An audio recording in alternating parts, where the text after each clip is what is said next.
Hi.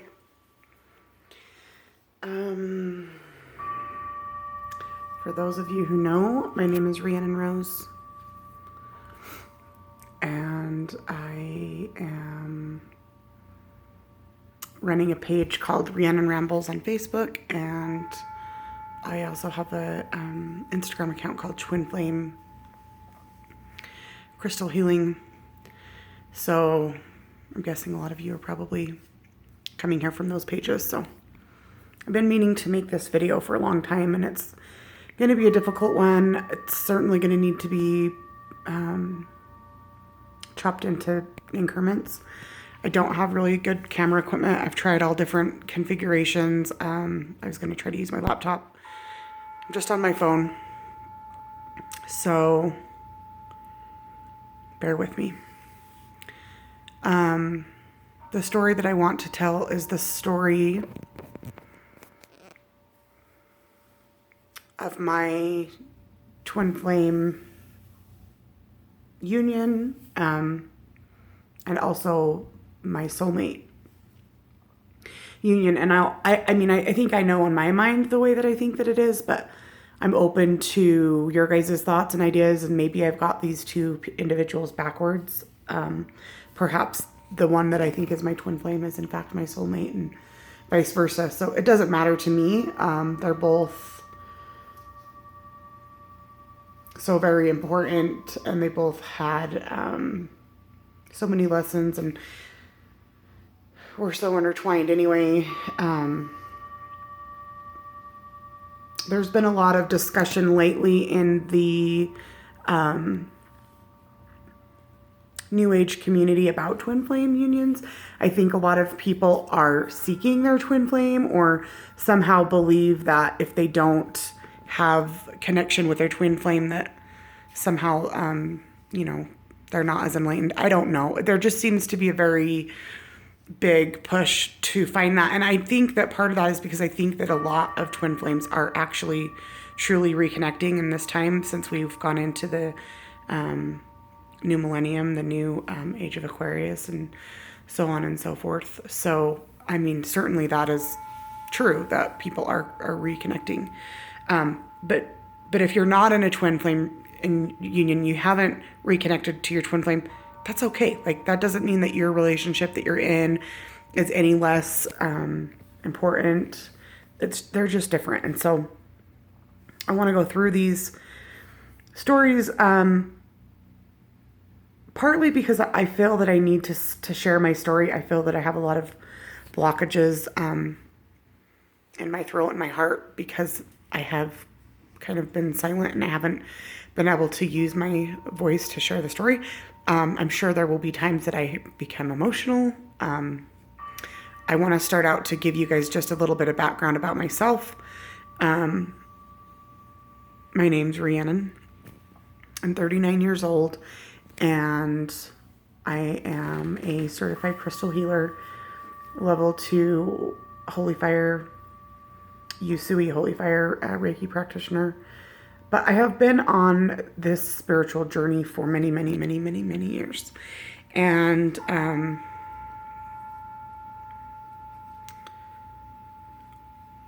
I would say that both of the people that I'm going to talk about have been definitely integral players into how my life has played out. Like I said, I'm 39.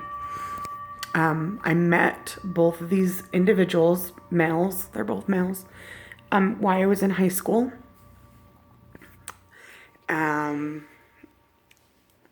The one that was to be my husband, whom I was married to for 15 years, we were together for 20 years, has passed away. So he is no longer with us, and that has been extremely difficult. I'm losing my train of thought. And his story is an important one too, and maybe I'll have to make some separate videos about that journey that might be able to help some other women. He suffered from addiction to pretty much everything, but in particular prescription opiates, and painkillers and things like that. So that's a story that I might be able to share also. But for right now, so I met both my husband and who now is my boyfriend, who's another man. But I met both of these people and while I was in high school.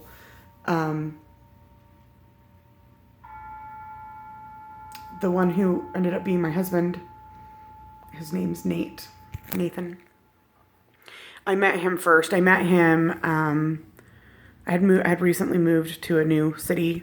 My parents are divorced, and also for a little bit more background, I was raised in a very, very, very, very, very strict LDS Mormon household. I'm from Utah, and pretty much everybody here is, but in particular, my family was like staunch Mormon, like by the book, 100%. But my parents had been divorced, so my dad and my stepmom had custody of me and my siblings, and so I lived with him full time, and then I would visit with my mom every other weekend. And so I kind of had this duality from the beginning of my life of like half of my life and parenting was 100% control. Everything was controlled to what I wore, to what I said, to my thoughts, to, not just parenting, but like religious control. I was forced to be baptized at the age of 8 into a religion that I honestly really didn't know anything about, other than I was being forced to go every Sunday.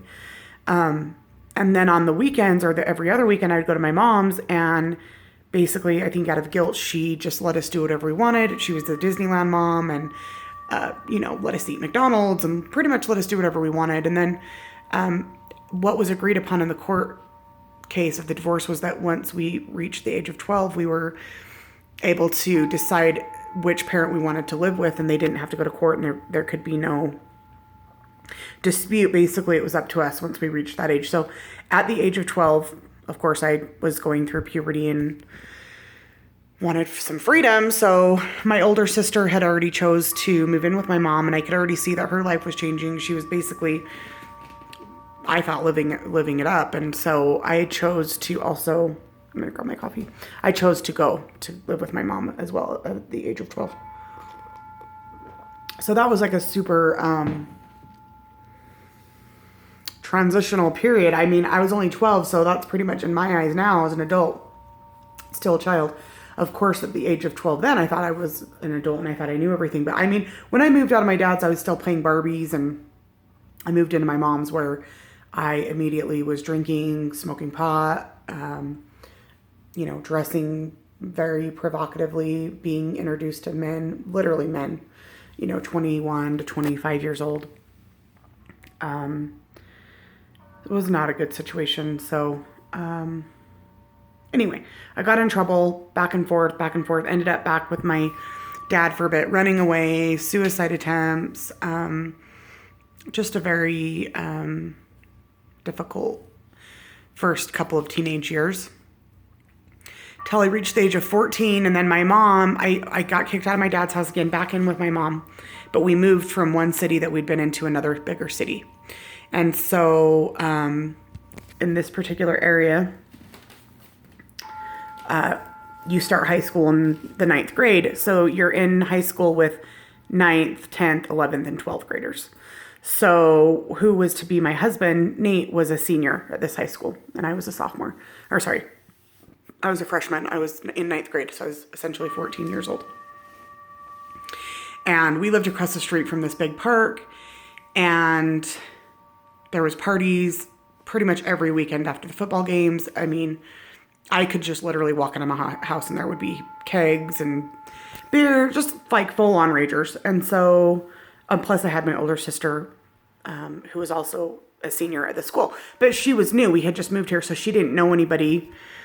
And I was always a little bit more outgoing than her, so I would be the one to kind of go over and socialize and get invited. We'd go from the park, we'd get invited back to other house parties and stuff. So one night we're at the park drinking and partying, and I ended up running into this, senior boy whose name was Nate.